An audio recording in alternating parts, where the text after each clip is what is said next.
Hello, and welcome to the wonderful world of Wi-Fi. As we are spending more time at home, or just outside our home, we're also spending way more time on the internet. According to an article from Forbes, internet usage in the first part of 2020 increased up to 70%, 70. That's a whole lot of Zoom calls, card trick tutorials, and Fortnite games. I'm sure my 16-year-old son is playing Fortnite right now while I'm working. So you might be on your Wi-Fi more than ever, and maybe you're seeing a lot of buffering. While there is no magic solution that can fix every issue you might be having, there are a few things you can try to make it work better.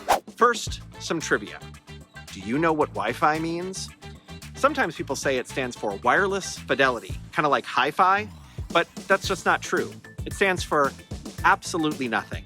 The technology was originally called IEEE 802.11b direct sequence. Just think, we could have been saying, hey, what's the IEEE 802.11b direct sequence password?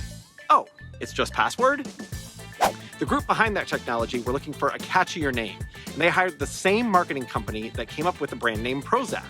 It's all about the marketing. You know, one year, I carved my Halloween pumpkin to look like a weak Wi-Fi signal. I find it horrifying. And here are a few things that you can do to make things less horrifying. We'll be talking specifically about your router. That's a box like this. It literally routes your internet signal to where it needs to go. One thing to do is to try and update your firmware. Often on the bottom of the router, they print instructions on how to get into that administration page. You usually just have to type a specific IP address, that's a series of numbers, into a web browser on a computer that's connected to your Wi-Fi, and then you follow the instructions there. It should be relatively safe, but fair warning. If you do something like unplug a router while you're updating it, you could brick it.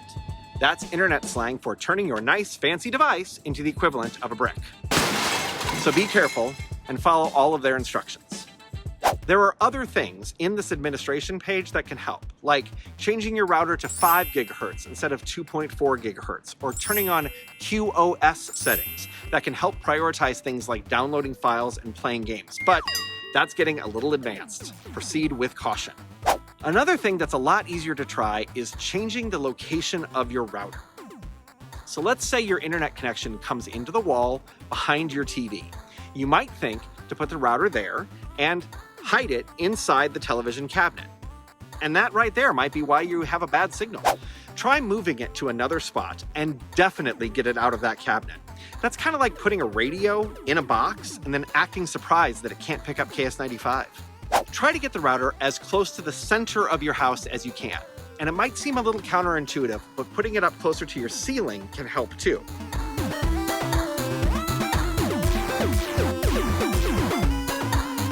And if it has these little antennas on the back, point those vertically. If you've ever had an old TV and you had to perfectly position the antennas to get a good signal, guess what? That didn't go away. It just looks fancier.